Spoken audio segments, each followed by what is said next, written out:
Take you live to listen to Finance Minister Arun Jaitley. Influenced by one core agenda.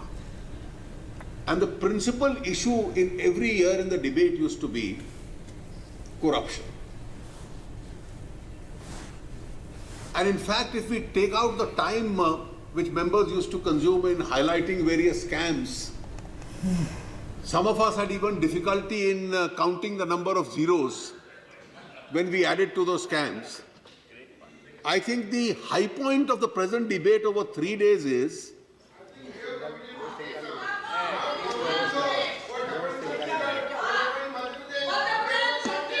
No, please. No, please, please. No. Not allowed. Sit down. By David. Sit down. No. Not allowed. Not allowed. Don't disturb. Sadhu, sit down. Mr. Rangarajan, take your seat. Rangarajan, let him complete. Sit down. Thank you, Mr. Rangarajan. I am extremely grateful. No, please. Sit down. Sir, in the last 3 days, I was waiting for members to speak on this issue. But I found that this was one agenda, fortunately, which is no longer a matter of core concern, because obviously there has been, if not an elimination, a significant decline as far as levels of corruption is concerned. And therefore, understandably, it's not a matter, as Mr. Rangarajan says, of core concern anymore. No, I don't say like that. It is already there. Madhya Pradesh is there. Everything is there. But more important is secularism. Whether we can keep this country united under your leadership. Okay, please. And I think, sir, if members have to struggle to invent an allegation of corruption, it speaks volumes of how the atmosphere and the environment in this country has changed. Let me start by what the honourable member said and what some of the members have been referring to. I won't go into detail because a week ago this House had an opportunity to discuss the issue at length. How do we keep this country together? That's the fact that you have mentioned. Sir, we obviously belong to different ideological formulations. And all of us have a right to believe that my own roadmap that I have for this country is the best to keep this country together. I have no doubt in my mind, I said it in the earlier debate also,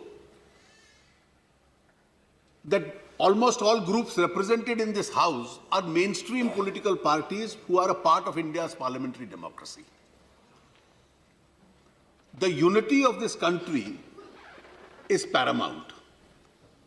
And therefore, if we are to keep this country together, then obviously we have to make sure that the space for those who speak in the breakup of this country, itself that space, if not narrowed down, should be really completely eliminated. But in the name of freedom of thought, freedom of expression, I have no hesitation in saying that both my party and the government is absolutely clear that anybody who raises a voice against the sovereignty and integrity of India, we are certainly against them. We will discourage them. We will ask the law to take their own course. And I would urge honourable members that rather than come out with subsequent explanations that we don't agree with them, they should be one in denouncing such activities as we have seen. The honourable member, Mrs. Patil, even last time I said I have always maintained, and therefore you need not assume that my charge is against any particular group. I said in this house that I am one of those who believes that Congress has been a mainstream party, and I was personally very surprised when I saw some statements supporting a fringe, which we saw. The Honourable Member Mrs. Patil just now mentioned that at King's College in London they were asked about Hyderabad or about JNU. I can tell you that you can have people who have concern for some of the activities that happened there, but most people in this country, an overwhelming majority, does not support the idea of eulogizing those who in your state blasted the city of Mumbai in 1993, to organize some events in support of those people who symbolized that destruction, or for that matter, throwing up the idea of breaking this country into pieces. Ultimately, nobody has anything against a particular student who was arrested. But then what we had said in this house, that people have a right of free speech, but people don't have a right of free speech to advocate that I want to advocate the breakup of, as far as the country is concerned. Therefore, where does the threat to unity and integrity of the country come? He didn't say. It is located. It is not replicated. The police has said it is. He did say. Madam, let me remind you of what I have been saying. I expect mainstream political parties like the Congress to be in the forefront of being against these people. So please don't do anything which adds respectability to these people.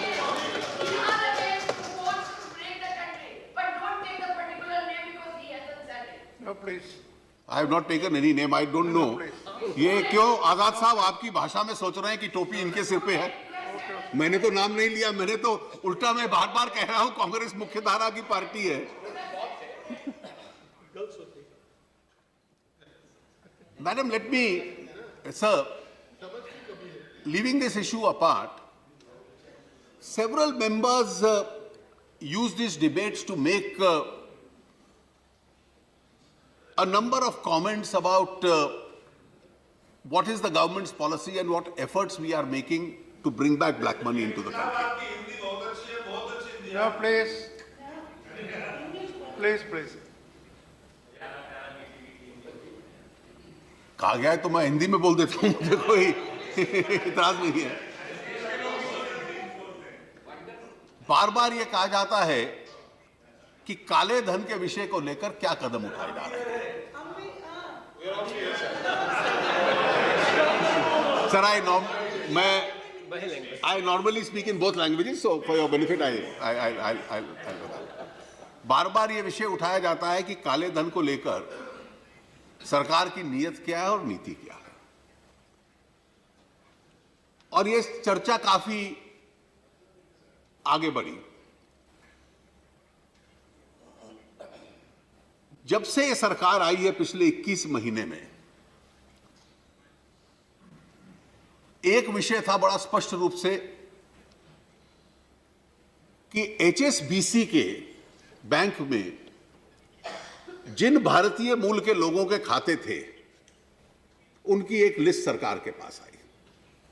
आजाद साहब ने कहा उसको सार्वजनिक कर दो. आजाद साहब, उसको सार्वजनिक करने की एक प्रक्रिया है, और प्रक्रिया है कि जब अदालत में चार्जशीट फाइल होती है और उसमें से बहुत अधिक मात्रा में लोग ऐसे हैं जिनकी असेसमेंट प्रोसीडिंग्स कंप्लीट हो चुकी हैं, पूरी हो चुकी हैं, जिनके खिलाफ क्रिमिनल केस कोर्ट में डाल चुके हैं, और जो कोर्ट में डालते हैं वो सब सार्वजनिक हैं, उनके नाम भी छपते हैं. कुछ ऐसे हैं जिनके खिलाफ केस नहीं पड़ा, आने वाले कल में पड़ सकता है. लेकिन अगर उस प्रक्रिया से बाहर जाकर आप सूची सार्वजनिक करते हो, तो अंत में जिन लोगों के नाम उस सूची में है, आप उनकी सहायता करते हो. योर एडवाइस इज अ बोना FIDE advice, but it will land the government of India, whether it was headed by the UPA or the NDA, into a trap. Your government of... थे तब हम आप नहीं मानते थे, तब ये Sir, this is कहते not- थे कि कांग्रेस को कुछ छुपाना है, इसलिए नहीं कहते। मैं ये नहीं कहता था कि आपको करने चाहिए। Sir, if you want to make it, if you make it an inter-party issue, all your cooperation treaties have a covenant that the information is being provided on a particular condition. And that condition has to be complied with. And one of the conditions is that you make the names public when the case is filed in court. If you start using it for a political purpose, the other day in the other house, for example, in the Income Tax Act, there is a provision that I can't make anybody's information of search or investigation or even assessment proceedings public. In the other house, there was a debate. I said, I'm not going to make it public because there's a prohibition in the Act. And therefore, once a case is filed, it can be made public. But if you make it public other than by a procedure which is not prescribed in that agreement, then you disentitle yourself from getting any evidence internationally. And if you don't get evidence internationally, you'll never be able to prove the case. So the best way of helping the accused is breach the treaty, disentitle yourself from getting the information, and then the accused goes scot-free. That is not an advice we are following. We are proceeding in most of those cases. Assessments have been completed, criminal cases have been filed. Those names are already in public domain. I have no hesitation in sharing the names which are already in public domain. But we will strictly follow the procedure that is given in courts. In the Liechtenstein case, wherever prosecutions were required, we have filed them. We opened a window for declaration of monies if people had abroad. Many people have declared, some may not have declared. By 2017, the G20 initiative, the FATCA agreement that we've entered into with the US, the increased emphasis on sharing of information globally now. A lot more information is going to come almost by the day. And those who have monies abroad but did not declare them, once their information is known, and in some cases some information is coming to us, investigations are proceeding, and now the penal provisions of a very strict law will be applicable against them. Some comments were made with regard to the income disclosure scheme that we have just announced. Now compare it with what had happened in the past. In the past, you had several schemes, and I can tell you, it is not necessary that all these schemes succeed very well. In a general parlance, लोग बात करते हैं तो कई बार कहते हैं आप declare कर दीजिए और लोग अपने आप डिक्लेयर करेंगे. ऐसा नहीं हुआ. बेरर बॉन्ड स्कीम आई थी 1980 में जब आपकी सरकार बनी, तो पूर्व राष्ट्रपति साहब वेंकटरमन साहब उस वक्त फाइनेंस मिनिस्टर थे. केवल 904 करोड़ रुपए आया था उसमें. 1997 में चिदम्बरम साहब ने स्कीम लाए. वो स्कीम क्या थी? और आपके नेता जब हम लोगों की आलोचना करते हैं कि कई बार याद कर लें कि उस वक्त क्या हुआ. In 1997 you said, please make declarations of undisclosed income by just paying 30% tax, nothing more than that, and declare it at the 1987 value. 97 May, you declare it at the 1987 value. Most of the declarants were minor children and women.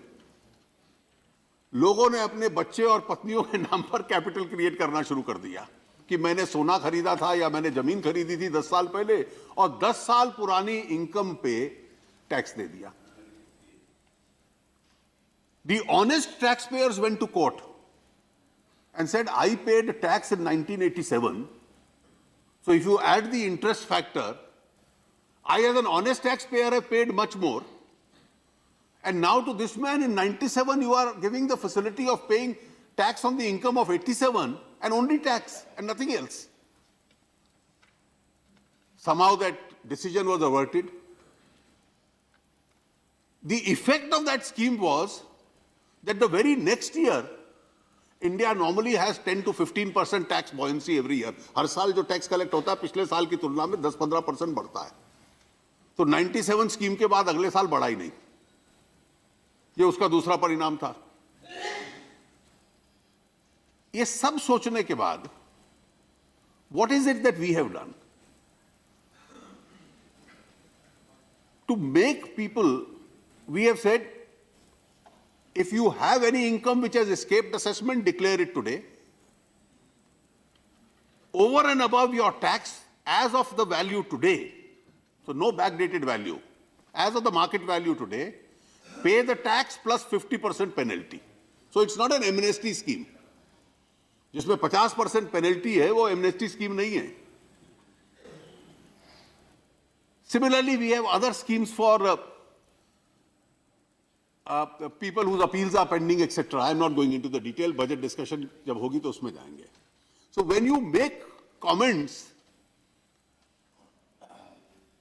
about the steps that we are taking from foreign black money to domestic black money to filing prosecutions and assessments, please honestly compare your own track record in this regard. Secondly, sir, a lot has been spoken. We'll have a detailed discussion as far as the economy is concerned. This is a period where we need cooperation of all political groups. We are in the midst of a situation where we are fighting a serious global crisis. The global economy is shrinking. विश्व की पूरी अर्थव्यवस्था छोटी होती जा रही है. Global trade छोटा होता जा रहा है. आप एक एक देश में जाकर जब बात करते हैं तो जो हमारे साथ कंपीट करते थे, और आप लोग सरकार में हमसे ज्यादा लंबा रहे हो, आप जब सत्ता में थे, और मैं केवल आपको दोष दूं ये नहीं, पूरी विश्व की स्थिति भी बिगड़ रही थी. मैं लेख पढ़ा करता था कि ब्रिक्स में से जो आई है वो बाहर निकल जाएगा. It's the weak link. Today they say you are the bright spot. अब कई कारण है, उसमें मैं उसका राजनीतिकरण नहीं करता, लेकिन ब्राजील की स्थिति देखिए, रशिया की देखिए, चाइना के स्लो डाउन का इंपैक्ट देखिए, दक्षिण अफ्रीका देखिए. आप एक एक स्थान देख लें और पूरे विश्व की अर्थव्यवस्था सुकड़ती जा रही है. पहले एक व्यवस्था होती थी कि विश्व में आर्थिक संकट कभी 10 साल में एक बार आता था. आज तो रोज वही परिस्थिति है. We are living, the new normal now is volatility, it is uncertainty, and therefore you need to create firewalls around India by which our own domestic systems are such that we can serve the people and save our economy to the maximum that we have from this global adversity. तब grow करना जब दुनिया बढ़ रही थी आगे, वो सरल होता है. When the going is good, everybody is at his best. But when the going is globally challenging, you are then to sustain, and therefore our emphasis today is our services sector are doing well. Our manufacturing is somewhat recovering. Our urban demand is recovering. But then there are challenging areas. We've had 2 very bad years of monsoon. So rural demand is poor. There is agrarian crisis. So you need to put in a lot of money into the villages, into the rural areas. So जितना भी हम लोग कोशिश कर रहे हैं, ये मैं तुलना की तरह से नहीं कह रहा. अगर इसलिए ग्रामीण सड़क अगर 27,000 करोड़ इस साल जाता है राज्यों का और केंद्र का मिलाकर, तो उससे एक फर्क पड़ेगा. अगर मनरेगा का आपने बार बार जिक्र किया, जब प्रधानमंत्री जी कहते थे कि it's a living monument of failure, इसका मतलब आजादी के 60-65 साल बाद हमें ऐसी योजना बनानी पड़े, इसका मतलब उनका अर्थ यह था, स्पष्ट था कि अभी तक हमने किया क्या जमीन के ऊपर. व्हाट इज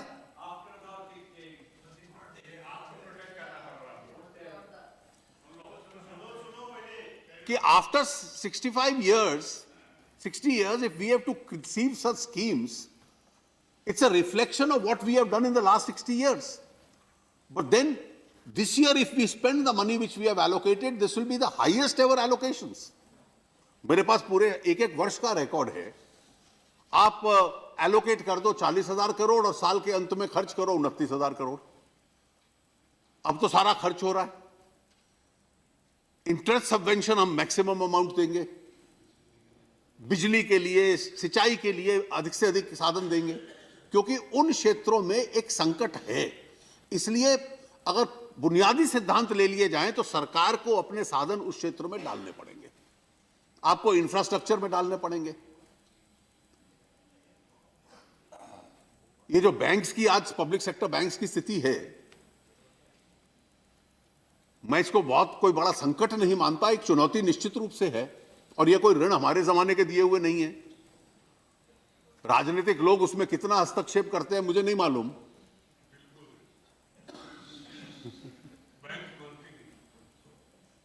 लेकिन परिस्थिति यह है कि कितने सेक्टर हैं, कितने वर्षों से ये संकट क्या है. स्टील का संकट यह है, और सच में अर्थव्यवस्था की स्थिति है. स्टील का संकट यह है कि चाइना से सस्ता स्टील देश में आ रहा है, और इसलिए हमारी स्टील मिलों का स्टील कम बिक रहा है. स्टील मिलें संकट में चली गई हैं. टाटा स्टील जैसी कंपनी, उसकी रेटिंग भी खराब दुनिया के में हो गई, जो सबसे पुरानी स्टील की कंपनी है. सेल की रेटिंग खराब हो रही है, और लगभग सभी स्टील मिलें घाटे में हैं. जब घाटे में है तो बैंक का पैसा नहीं लौटा सकती. अब पिछले 5-7 सालों में क्या किया. अब पिछले कुछ महीनों में हमारी सरकार ने ड्यूटीज बढ़ाई, जो चाइना से सामान आ रहा था उस पर कार्रवाई की, import action, minimum import price रखा. और कल जो हुआ कि जो देश कहते थे कि India should not be protectionist, उन्होंने 260% से ज्यादा ड्यूटी लगा दी अमेरिका ने चाइनीज स्टील पे. क्योंकि इस स्टील का जो इन्वेजन है, आकर हमारी स्थानीय मिलें एकदम बंद हो जाएं और वो मिलें बैंकों का पैसा ना दे पाएं, जिससे बैंक के एनपीए बढ़ जाएं. लेकिन ये काम 21 महीने पहले भी हो सकता था. स्टील का संकट तो पहले से था. स्टील एक सेक्टर था. पावर,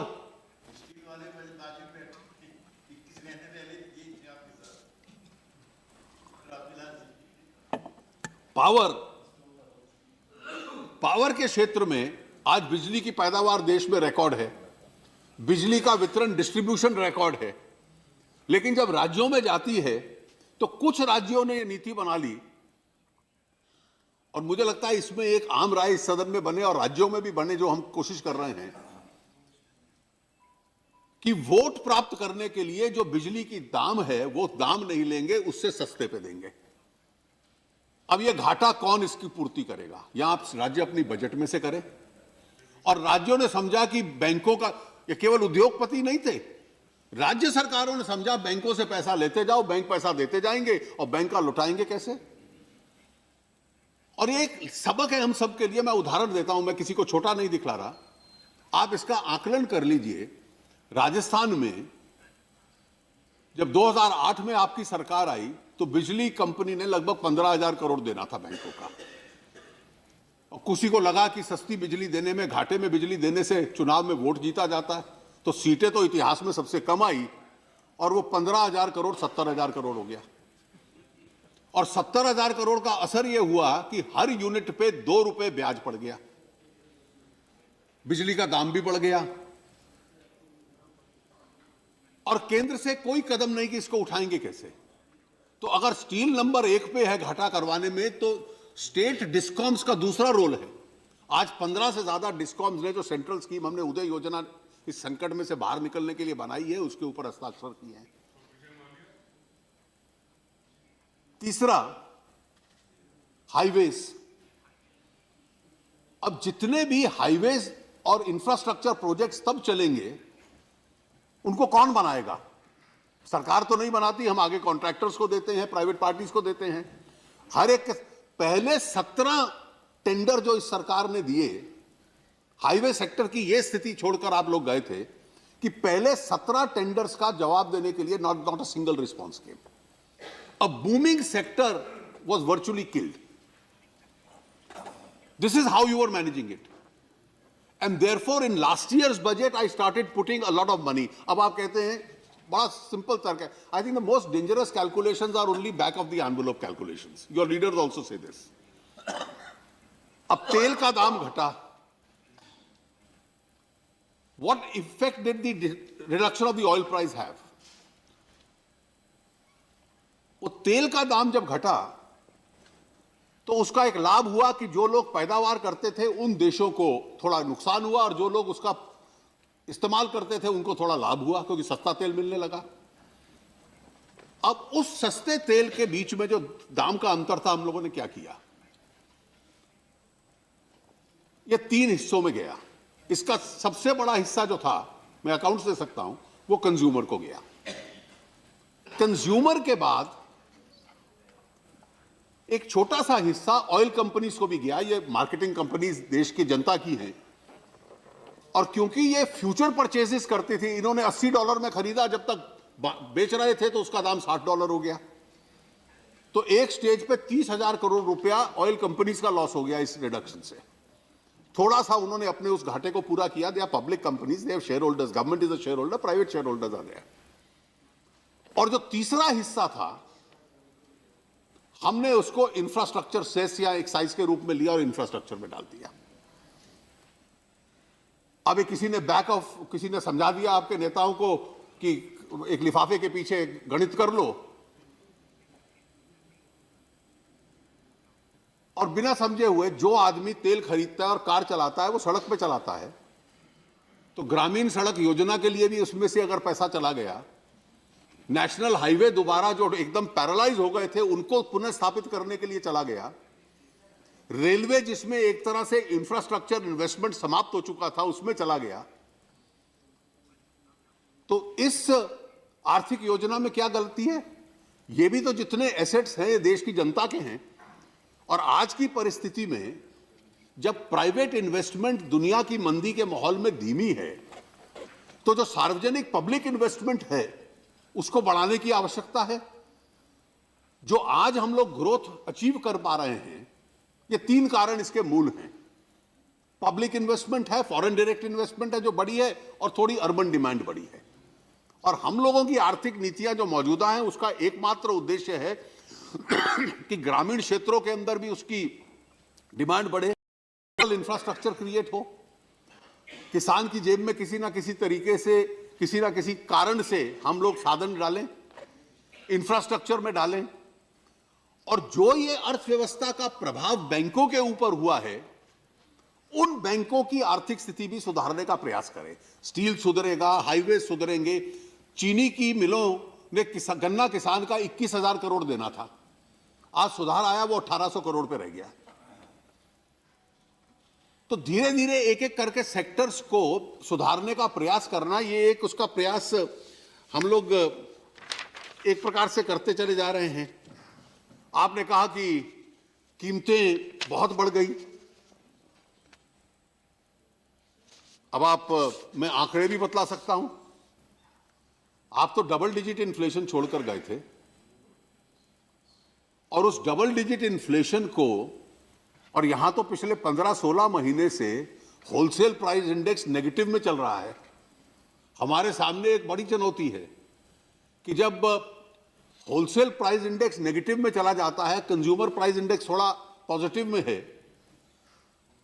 एक आध आइटम की कीमत अगर दुनिया में अगर तेल की, मेटल की, कमोडिटीज की, सीमेंट की, इनकी कीमतें बढ़ गई और दुनिया के बाजार में कमजोरी आ गई तो एक दाल की कीमत बढ़ गई तो आपको दाल नजर आ रही है, जो बाकी 40 चीजें जिसकी कीमत कम हुई पहले से, वो आपके एजेंडा में से बाहर हो गई.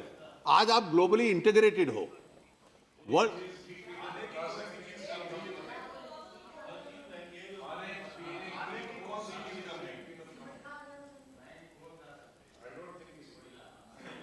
आप in a globally integrated economy, global prices will impact on domestic economy. and therefore there are a large number of items which impact your life, where costs have gone down in the present global environment. There are some items, there could be some items, pulses for example, जिसकी shortage हमारे देश में भी है और पिछले वर्ष पूरी दुनिया में भी थी, और जिसके ऊपर सरकार ने कार्रवाई करके रेड्स करके उसके दाम कम करने का प्रयास किया। आप आज दो तीन विषय केवल, आप जो टॉलरेंस की बात करते हैं, आप एक कल्पना कीजिए, दिल्ली का चुनाव आया तो एकाएक समाचार आने लग पड़े कि एक विशेष मजहब के धार्मिक स्थानों पर अटैक्स हो रहे हैं। अब गलत है अगर हो रहे हैं तो क्या ये राजनीतिक षड्यंत्र था? जांच हुई, चुनाव में उसका भरपूर इस्तेमाल कर लिया, बाद में पता चला उनमें से एक एक केस पुलिस ने रिजॉल्व कर लिया। कहीं किसी ने शराब पीकर बदमाश लड़कों ने बोतल मार दी थी, कहीं कहीं थेफ्ट हुआ था, और पूरे देश में नहीं दुनिया में उसको जैसे बड़ा राजनीतिक अत्याचार हो रहा है इस प्रकार की एक छवि देने लग पड़े। उसमें से एक भी मामला, और जहां जहां कोई लोग शरारत कर रहे थे, कोई राजनीतिक व्यक्ति भी था किसी राज्य में, तो एक केस ऐसा नहीं था जो अनरिजॉल्व था। पश्चिम बंगाल में हुआ, वेस्ट बंगाल में there was a case where a nun was assaulted, and then you had somebody from Bangladesh who was arrested in the process. So this happens in the states, और उसको एक राजनीतिक कलर दे देना। अब टॉलरेंस पे अगर आपको डिबेट करनी है तो मैं तो पूरा इतिहास पढ़ता हूं। एक किसी एजुकेशनल इंस्टीट्यूशन में एक चेयरमैन कौन होगा, हमने किसी कोर्स में, किसी नियुक्ति में, किसी अपॉइंटमेंट में, किसी में हस्तक्षेप नहीं किया, लेकिन चेयरमैन कौन होगा ये इंटॉलरेंस की डिबेट है। This is the best example you can find. अरे आपका तो मैं ट्रैक रिकॉर्ड पढ़ रहा था, पुस्तक भी मेरे पास है। एक वक्त था कि अगर आपके युवक कांग्रेस के कार्यक्रम में कोई गायक गाना गाने नहीं आया तो उसको ऑल इंडिया रेडियो से डिबार कर दिया था।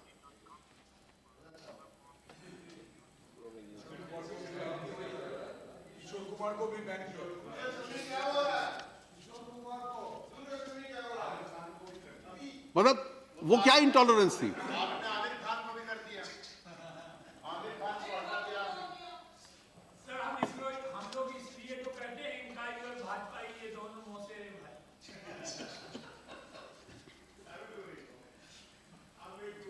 आजकल जिसका जिक्र आता है बहुत केस का, मैं उसके तथ्यों में नहीं जाऊंगा। आप कल्पना कीजिए, मैंने जून 2013 में एक लेख लिखा था जिसका टाइटल था should the CBI be investigating the IB.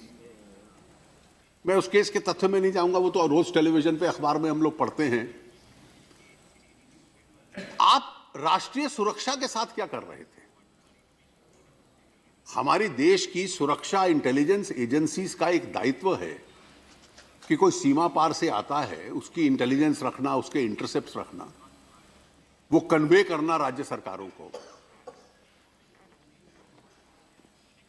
और आपने पूरी सिक्योरिटी एजेंसी के खिलाफ सीबीआई जांच करेगी, चार्जशीट फाइल करेगी, तो आपको इस देश का सिक्योरिटी नेटवर्क बतलाएगा कि पाकिस्तान से जो इंटरसेप्ट्स आते थे हम वो क्या कानूनी गैर कानूनी तरीके से इंटरसेप्ट करते थे, वहां हमारे इन्फॉर्मर कौन थे, हम किस तरीके से लोगों को फॉलो करते हैं, किस तरीके से राज्य सरकारों के खिलाफ कोऑर्डिनेट करते हैं राज्य सरकारों के साथ।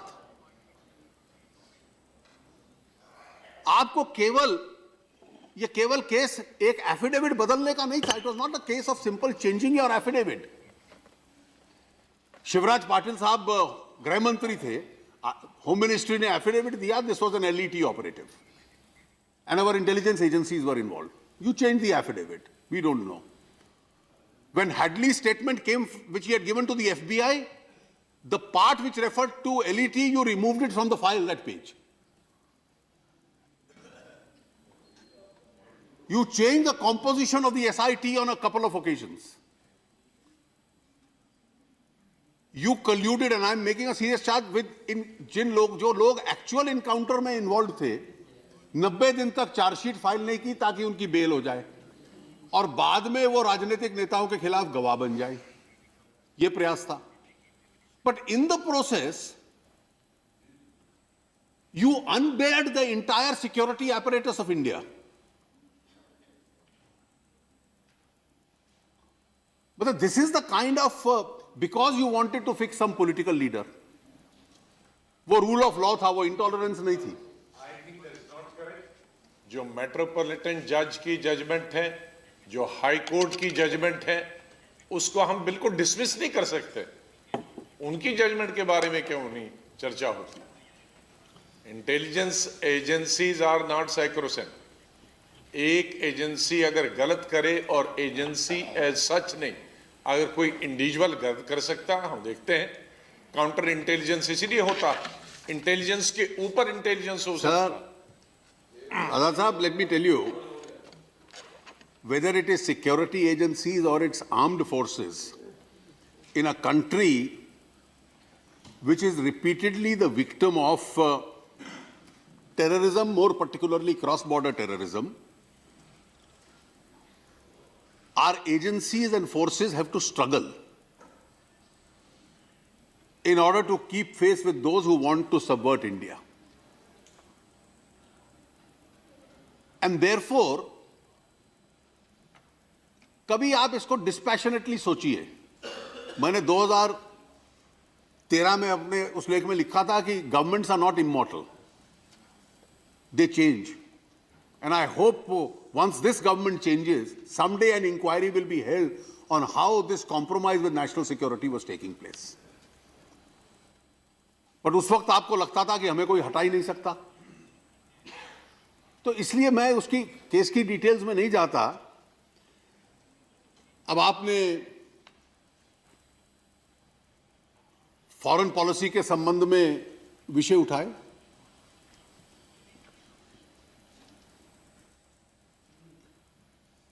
आप एक बार कल्पना कीजिए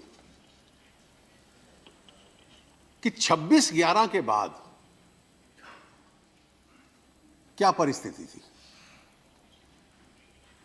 26/11 के बाद आप वो सरकार थी जिसने कॉमनवेल्थ कॉन्फ्रेंस के बाद, हरारे में कॉमनवेल्थ सम्मेलन के बाद यह जॉइंट वक्तव्य दे दिया कि even Pakistan is a victim of terror.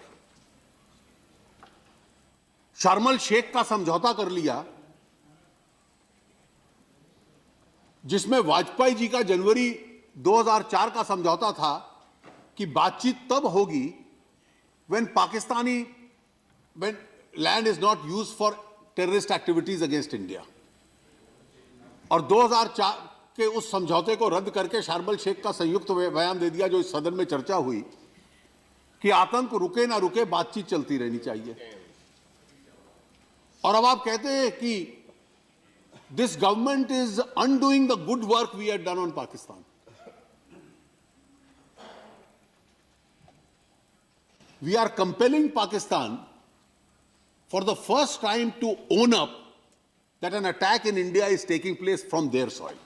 This has never happened earlier.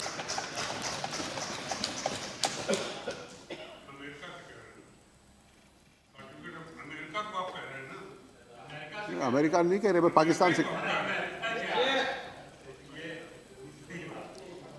आपने, मैं एक दो छोटे विषय, आपने कहा कि आप सरकार की जो सामाजिक सुरक्षा की योजना है ये क्या है.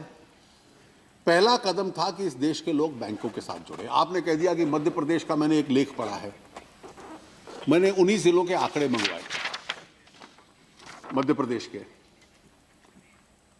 मध्य प्रदेश का आपने उदाहरण दिया जनधन योजना का. प्रदेश में, मैं डेसिमल छोड़ रहा हूं, 153 लाख परिवार हैं. 104 कवर्ड थे बैंक अकाउंट से. 49 अब जनधन में कवर हुए। आपने भोपाल जिले का कहा, भोपाल जिले में 4,90,000 परिवार हैं, 3,75,000 कवर्ड थे और 1,15,000 जनधन में कवर हुए। बैतूल में 3,26,000 परिवार हैं, 2,68,000 कवर्ड थे, बकाया 58,000 अब कवर हुए। आंकड़े बिल्कुल स्पष्ट हैं। अब डीबीटी के माध्यम से उन खातों के अंदर पैसा जाए, उसके बाद देश में अधिक से अधिक गरीब परिवारों का बीमा हो, जीवन का हो, एक्सीडेंट का हो। और अब आपने उस दिन भी कहा, आज भी येचुरी जी ने कहा कि why should government rely on money bill? If a bill is a money bill, then it will be a money bill. It will follow the procedure of a money bill. If it's not a money bill, then it will follow the procedure of the normal bill. So what is so unusual? The Constitution, Article 110 provides for a money bill. So any bill which imposes a taxation, and that's the core issue in that bill, will be a money bill. Any bill which only deals with expenditure from the Consolidated Fund of India will be a money bill. And it's for the Speaker to certify, oh, if there is a money bill, it is a threat to democracy. I think Indian democracy is not so fragile that every day we will see that every decision of the government becomes a threat as far as democracy is concerned. All I am urging is that this is a time where we don't need an obstructive environment in the country. And therefore, everyone, including my own friends, we have to, on some issues, particularly which retain to fighting poverty, economic growth of the country, maintaining the unity and integrity, as he says, on some of these basic issues, I think our approach will have to be to work together.